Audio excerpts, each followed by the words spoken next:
Welcome to Niaga AWANI. I'm Nina Rosman, and for today's segment, we're going to take a closer look on Southeast Asia. It's facing quite serious challenge, and foreign aid from countries like UK, US, Netherlands, and even France dropped by as much from 30 to 37%. And we can say with less money coming in, the gap is growing. We can say the private sector in ASEAN is under pressure to step up. The big question is, can corporate giving rise to seize the challenge? And today we're looking at the new ASEAN Corporate Giving Report commissioned by ASEAN-BAC Malaysia and conducted by the Center for Asian Philanthropy and Society. The study not only shows how urgent we need for a stronger and more coordinated corporate giving, but also enhance to see how ASEAN can become a world leader in purpose-driven giving, especially for the global south. And for this discussion, I'm pleased to welcome our guest ready in the studio. Next to me is Tan Sri Nazir Razak, Chairman ASEAN-BAC Malaysia, and Dr. Ruth Shapiro, co-founder and CEO for the Center for ASEAN Asian Philanthropy and Society, CAPS. Thank you very much, Tan Sri and Doctor. How are you both? Good, thank you. Thank you for having us. Definitely talking about ASEAN, it's a very timely topic when this year we are the chairmanship for ASEAN, and definitely a lot of aspects we need to take a look at. But this time we're going to take more focus on the corporate giving. And talking about the corporate giving, why is it more urgent now than ever in ASEAN? Probably we can start with Tan Sri first. Thank you. So Nina, what we decided is that for 2025, as chairman of the ASEAN Business Advisory Council, we would spearhead 12 important initiatives. And one of those initiatives was the commissioning of this report on corporate social responsibility in ASEAN. The work was done by CAPS, and it's groundbreaking. There's never been such a detailed report on the state of CSR in ASEAN. And it's extremely important, extremely timely. As you know, the national Malaysia's theme for its ASEAN chairmanship is inclusivity and sustainability, one. Two is, I've always been of the view that the multiplier effect of CSR is far greater than the money channeled by the government into the needy, if you like. Two is, during my time running an ASEAN organization, I was frustrated by the lack of cross-border giving because of the incentives and so on and so forth. It was, it's very, very difficult for us to give across borders. Yeah, and that's not very community. If you want to build an ASEAN community, you must with ease see the richer countries of ASEAN give to the poorer countries.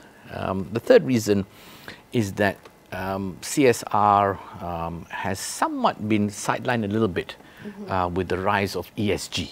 And I think it's very important that we remind everyone of the importance of CSR. And of course, you mentioned this another issue, which is the retreat of global aid into all countries, and that's a big issue. I think last year alone, US aid to ASEAN was over 800 million US, and we don't know to what extent that will retreat this year.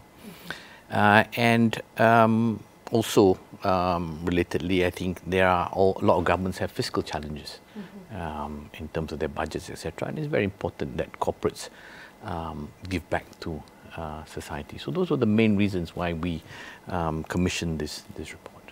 And we understand also the report was conducted by the Center for Asian Philanthropy and Society. Maybe Dr. Shapiro can share, before we share how critical corporate giving within the ASEAN context, maybe share a little bit context, what is CAPS? Thank you very much, and thank you for having me on the program. So CAPS looks at all the ways in which private resources do good in Asia. We are headquartered in Hong Kong, but we work across the region in 18 economies, so that's 16 countries plus Hong Kong and Taiwan. And although philanthropy is in our name, mostly because I wanted a catchy acronym like CAPS, we look beyond philanthropy at CSR, impact investing, blended finance, really all ways in which private resources do good. And really what we're trying to understand is what works within the Asian context, what works on the ground in Malaysia, and what do we need to understand and know about those strategies and those models that can be emulated by others in Malaysia and across the region, and really ideally around the world. And there's been a kind of a sense that best practice emanates out of the West. But we at CAPS don't think that that's necessarily true. It's just been in the minds of people. So what we want to understand is, in order to say what best practice is, you have to look for most effective practices. And so we do that, and we understand what is working on the ground here, and how can we, in effect, double down on effective strategies. And this is the reason why corporate giving is very important right now.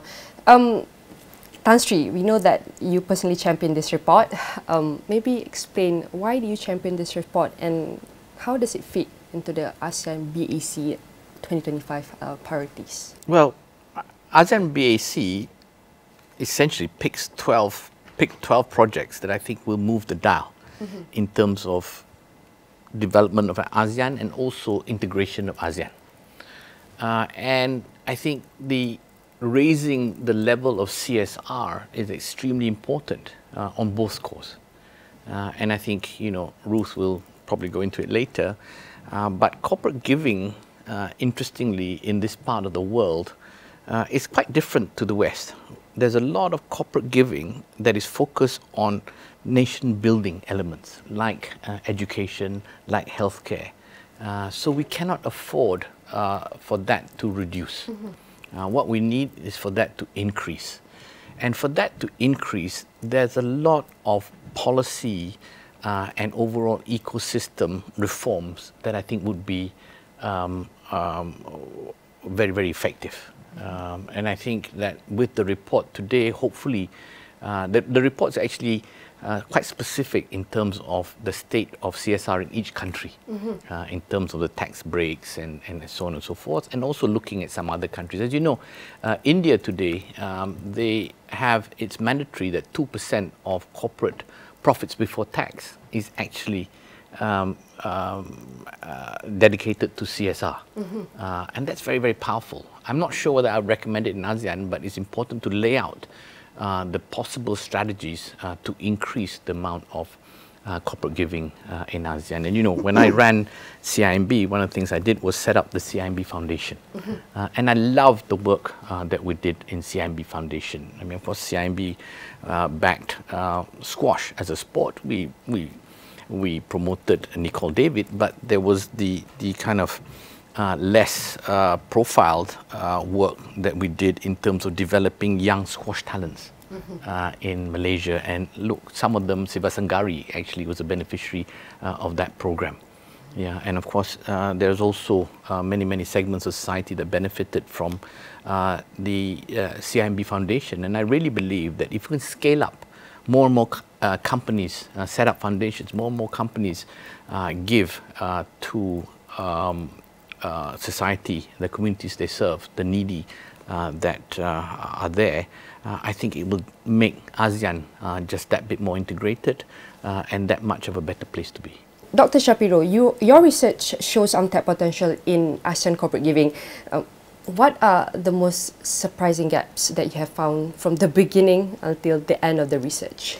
Well, I think that one gap which can be addressed, and we're actually calling for it to be addressed in this report, is, or ASEAN-BAC will call for it to be addressed through this report, is the lack of definition of exactly what is CSR, what is corporate philanthropy. One of the reasons that we're particularly bullish on companies taking on this kind of agenda, there's two. One is, if you think about companies in Southeast Asia, the larger ones tend to have a dominant shareholder, and it's either the state, like in CIMB, or a family. Both of those organizations are committed to the health and well-being of their country, of their communities, and so they're dedicated to using their company not just only to make money, but to do good and help to essentially engender flourishing communities where they operate and beyond. The The good news about corporations taking on this role is that in addition to financial resources, which are really important, and the number one cause that most people think about with philanthropy, corporations also bring technical skills, they bring supply chains, they bring management expertise, they bring other skill sets that are really important to the effective nature of these projects. And so you get a package rather than just a check. And that's really important because then you have a good story to tell and those projects are more sustainable over time. So we think corporate engagement in communities is a win-win for both the companies and for the communities. And talking about financial resources is very important, especially when it comes to the context of philanthropy, as you mentioned, that not only resources, financial resources, but also take a look what they bring forward to the table, also the technical skill and management expertise. But the report also says ASEAN corporate giving is fragmented. What are the biggest problem this causes, Doctor? Well, I think that we do need a shared definition of what it is, because then we can, all the companies throughout the region can essentially get behind a shared understanding of what it is. Most people are surprised, and Tan Sri just alluded to this, they assume that the S in ESG, which stands for social, actually talks about this community engagement or CSR, but it does not. S tends to stand for how you treat your own people within the company, less so about your community engagement. And with the rise of ESG and sustainability, there are many, many requirements and guidelines that companies have around sustainability, and many protocols, mostly which emanate out of Europe and North America. But no such thing exists around CSR. So what we're saying is, let's get behind a shared definition. Let's get behind companies having some shared notion of what they're reporting on. When everyone reports, there's a kind of a good FOMO that that happens, where a company might say, I see that my competitor is doing all, A, B, and C, and so I also need to do A, B, and C, and D, because I'm better than the other company, right? So it actually creates some healthy competition in doing good, and we would love to see that kind of healthy competition happening throughout ASEAN. And Tan Sri, with your experience and journey with the ASEAN-BAC Foundations, what's your perspective on the report saying ASEAN corporate is fragmented? What's your thought on that? No, I think in terms of the overall picture, definition is one thing. The whole rules and regulations around giving is in a way fragmented. You look at Singapore, it's probably the gold standard in terms of tax breaks, etc. And if you just look at Malaysia, it's very easy to zoom in on sort of three key areas. One is the cap, right, in terms of how much CSR a company can do before it gets to enjoy the tax relief. It's only 10%. Two is there is no relief for cross-border. It has to be domestic only. So if you want to build an ASEAN company, masa dulu when we were building CIMB, we started CIMB Laos. There was so much giving that we could do to kind of, enter Laos the right way, but we couldn't because of this restriction. And thirdly, there's no tax break for volunteerism. And the corporate dollar is much more effective when staff volunteer. And you need to encourage volunteerism. I remember with CIMB when we give, I always insisted that, when we have these programs, it's about the staff themselves going out and helping communities. So not just the corporate dollar, it must come with staff. And then the impact is multiplied because the staff get very involved. And we know that young people choose places to work based on whether they have a robust CSR program that's important to the next generation. And so it's a way to entice them to come and work at the company by having these kind of programs embedded in their work.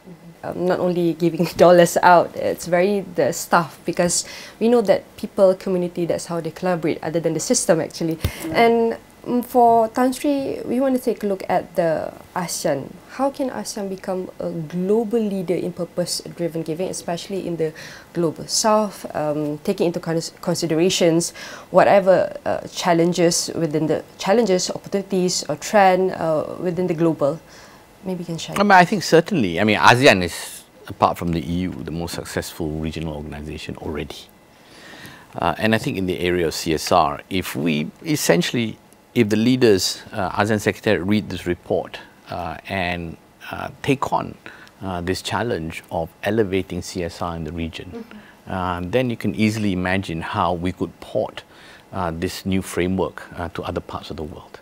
I think it would be very exciting. And you know, one of my concerns with ASEAN overall, a lot of work is done, a lot of good work is done, but whether there's a follow-through, itu yang penting. So hopefully, I'm presenting this report to the ASEAN. I presented a brief version of it to the ASEAN leaders earlier this year.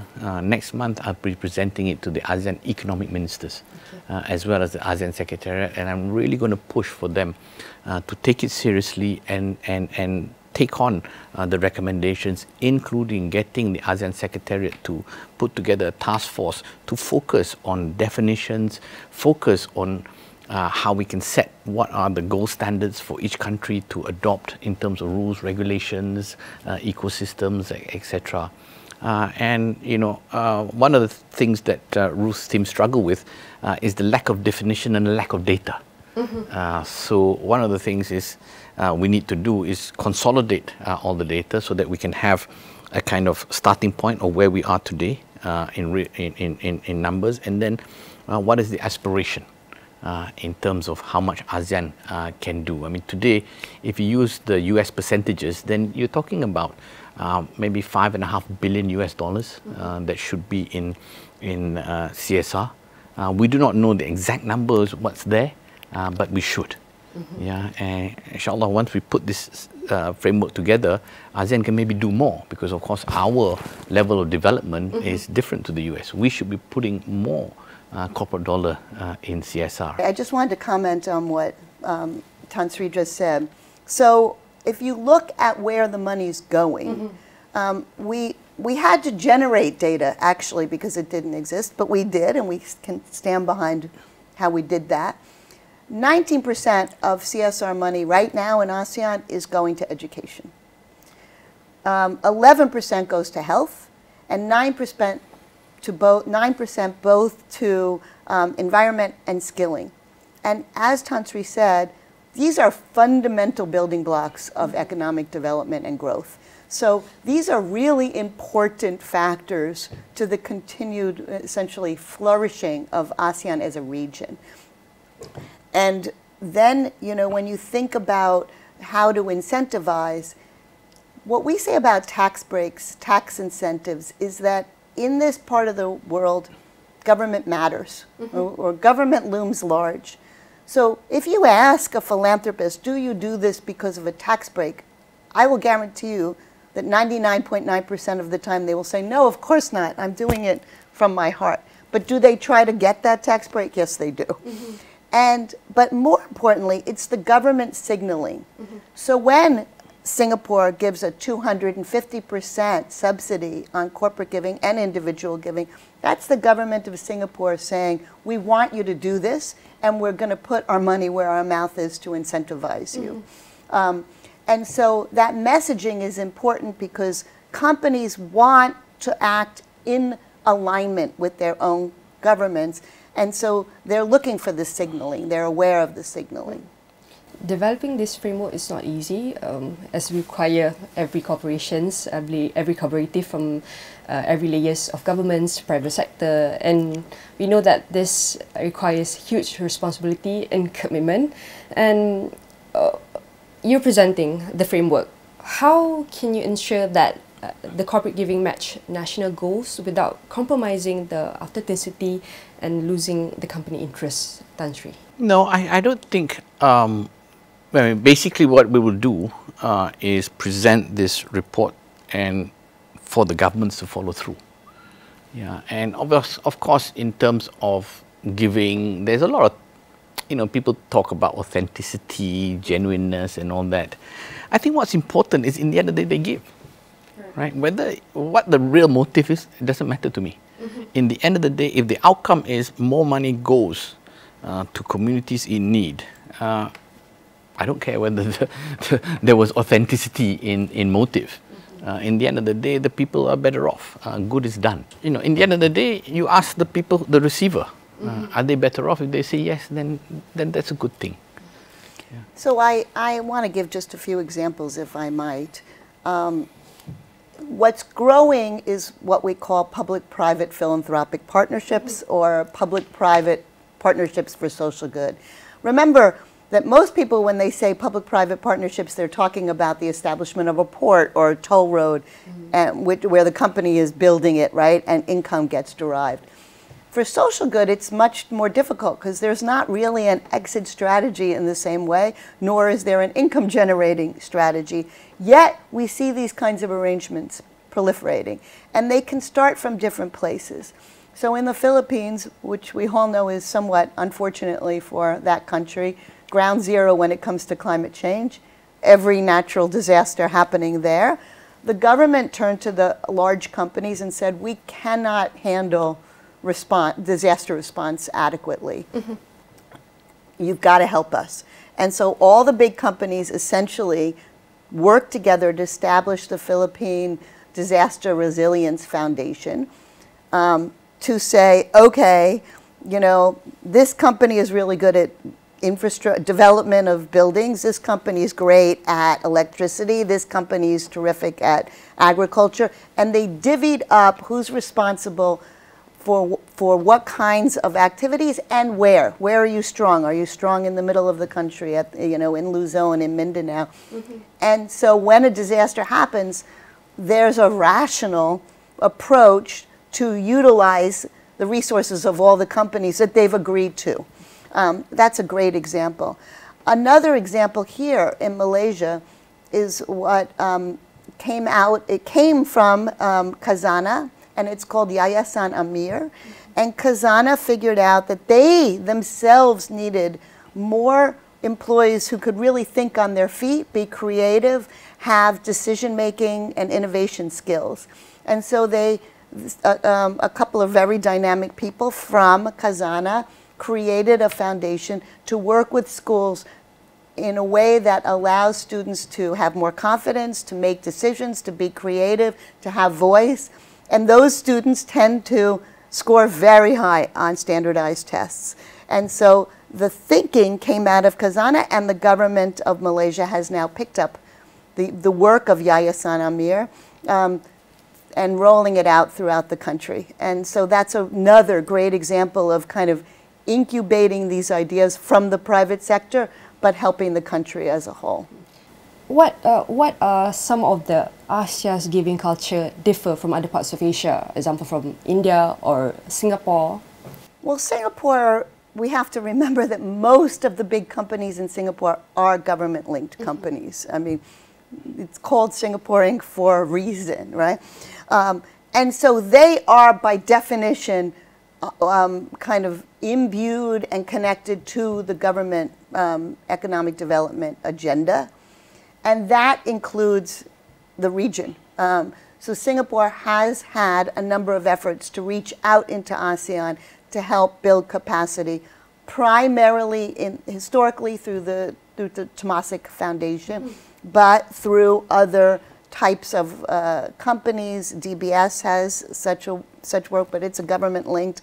And so a number of these efforts have been aligned around helping Singapore, but helping the region. It's always tricky to use Singapore as an example of anything because it's such an outlier in some ways. I mean, it is one city-state. So it's hard to actually say we should be more like Singapore, although we can learn some lessons there. They certainly align their giving. They also have something called the National Volunteer and Philanthropy Center that helps all the companies, even if they're not government-linked companies, kind of learn about best practices in utilizing volunteerism, incentivizing.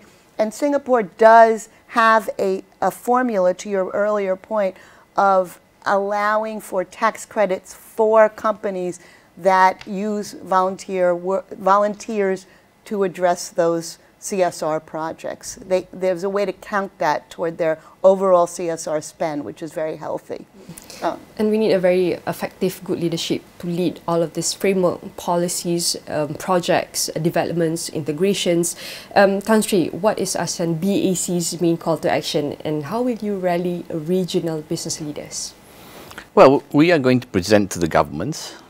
We want the ASEAN Secretariat to take the lead, and when they take the lead, we will respond by getting the business advisory councils in each country to mobilize their own corporate sectors behind this whole cause. That is my plan.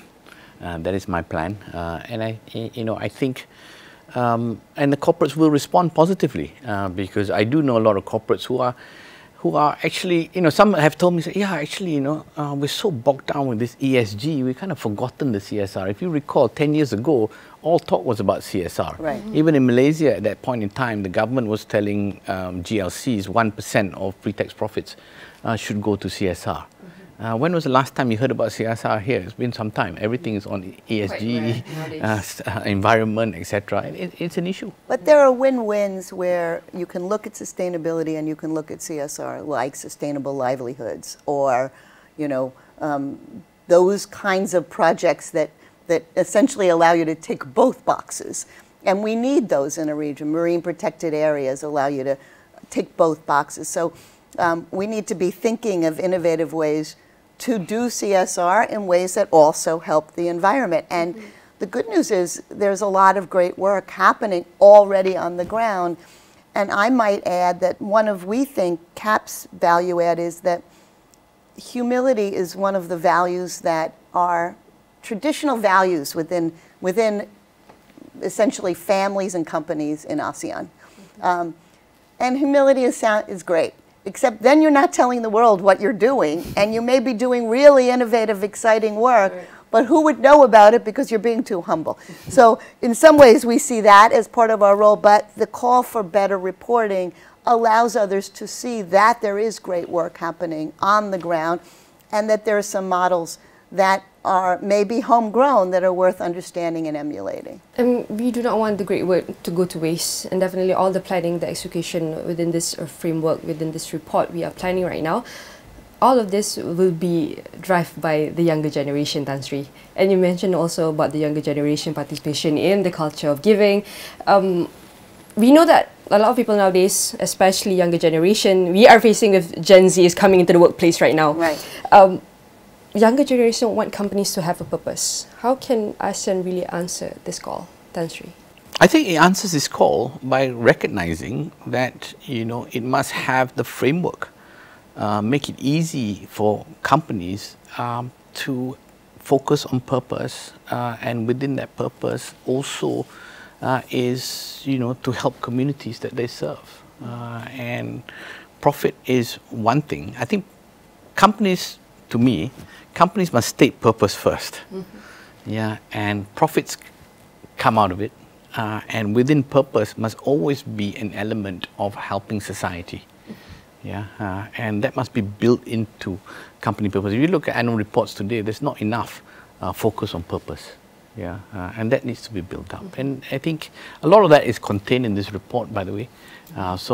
This report is now being made public. So I really hope that it's a very thick report, everyone. It's a thick See report. the It's not so binder, very. But it's done in the form of a PowerPoint presentation, so it's very easy to flip through. So I think please read the report. And a report like this, yes, I can present to governments and all that, but in the end of the day, it becomes effective when there are more and more voices in support of this agenda. So that's why we're here, I guess. I hope we get more and more voices supporting this idea that we really should put CSR back on the forefront. And there's a lot of ways, a lot of reforms that can be put forward in order to get CSR much more effective across ASEAN. And we know that giving support through money, through energy, through our time, We know it's not easy, and probably the younger generation thinks that CSR giving probably is not sexy to them. But how can we scale up the understanding, awareness, and participation? I think that the myth that we need to dispel is that that doing this is some sort of tax that is, you know, when you're looking at your P&L, it's just an L. And that's not the case. In the India example that Tan Sri mentioned, one of the rules about that 2% is that the decisions need to emanate from the C-suite. So what's happened in India is that the CSR activities have been integrated into the overall, you know, kind of enterprise. And so they found many win-win solutions. I think win-wins, ways to do good and do well, appeal to everyone of all ages. And I definitely think that I would push back on your saying that CSR, maybe the term is not sexy.